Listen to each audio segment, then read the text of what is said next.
ഹരേ കൃഷ്ണ.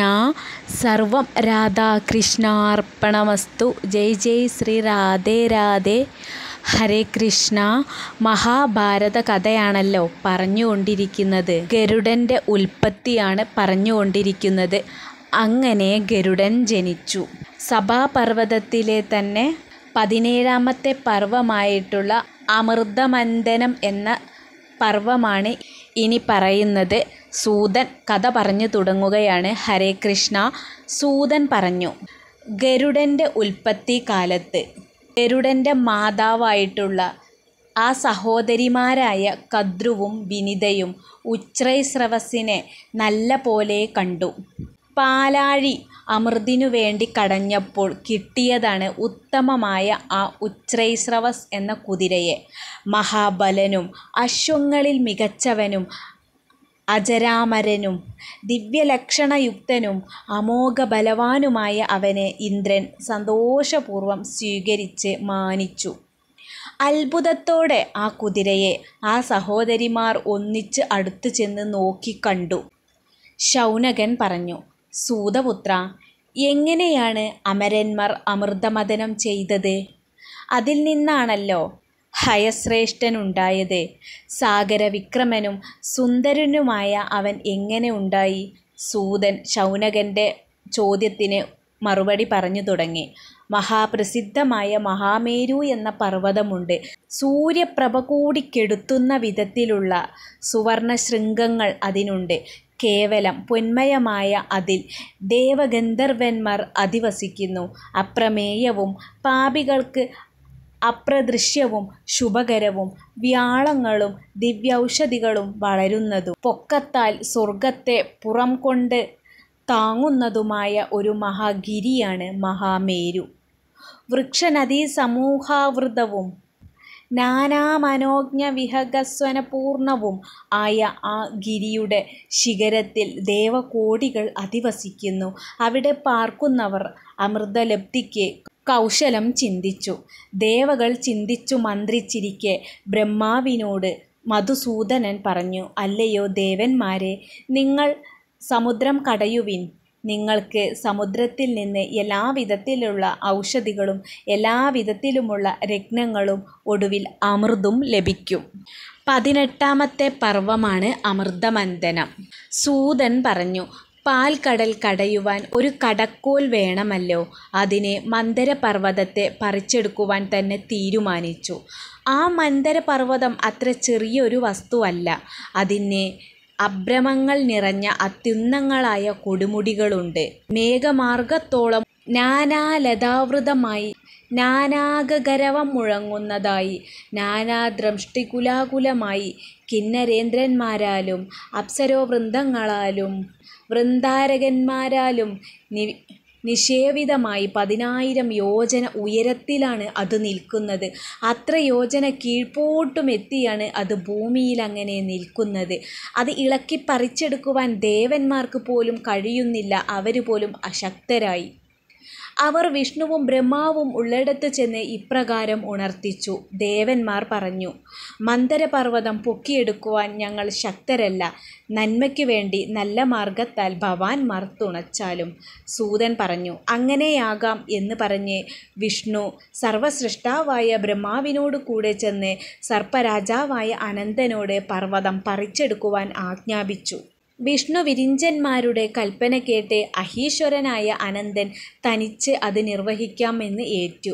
അനന്തൻ ചെന്ന് ദ്രുമവനങ്ങളോടു കൂടിയ ആ പർവ്വതം തനിയെ പറിച്ചെടുത്തു പൊക്കി.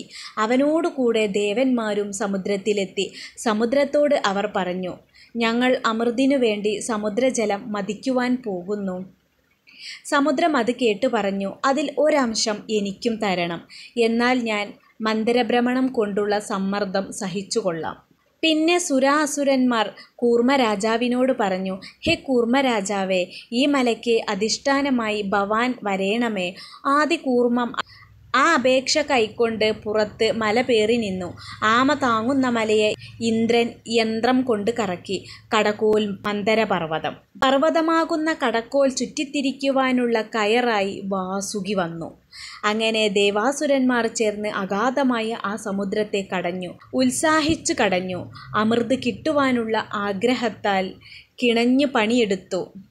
അസുര സമൂഹം വാസുകിയുടെ തലയുടെ ഭാഗവും ദേവസമൂഹം വാലിൻ്റെ ഭാഗവും പിടിച്ച് വലിച്ചു കടഞ്ഞു.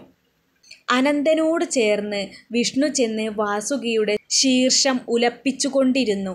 ദേവന്മാർ വാസുകിയുടെ ശീർഷം വലിച്ചുലച്ചിട്ട് അടിച്ചുകൊണ്ടിരിക്കെ പുകഞ്ഞ തീക്കാറ്റ് അവൻ്റെ മുഖത്ത് നിന്ന് പുറപ്പെട്ടു. ആ പുകക്കൂട്ടം ഒന്നായി ചേർന്ന് മിന്നൽ ചേർന്ന മേഘപടലങ്ങളായി. തളരുന്ന ദേവസമൂഹത്തിൻ്റെ ഉപരിഭാഗത്ത് കൂടിയ ആ മേഘങ്ങൾ വർഷം പൊഴിച്ചു. ആ മഹാപർവ്വതത്തിൽ നിന്ന് കുസുമവൃഷ്ടിയുണ്ടായി. ഇവയെല്ലാം സുരാസുര സമൂഹങ്ങളുടെ മേൽ ചൊരിഞ്ഞു. മന്ദരം കൊണ്ട് ദേവാസുര പരിഷകൾ അബ്ധി കടയുവാൻ തുടങ്ങിയപ്പോൾ ഇടിമുഴക്കം പോലുള്ള ശബ്ദം പുറപ്പെട്ടു. പലതരത്തിലുള്ള അസംഖ്യം ജലസരസംഘങ്ങൾ മലയേറ്റ് അരിഞ്ഞ് ലവണാംബസിൽ ലയിച്ചു. പല വാരുണ ഭൂതൗകങ്ങൾ പാതാളത്തിൽ ഇരിക്കുന്നതും കൂടി ആ മാമലയുടെ ഉരസൽ മൂലം ജലത്തിൽ ലയിച്ചു. മല മുട്ടിത്തിരിയുന്ന തിരച്ചിലിൽ തമ്മിൽ മുട്ടി പക്ഷികൾ പറക്കുന്ന പർവ്വതത്തിലെ വൻമരങ്ങൾ മുറിഞ്ഞുപോയി.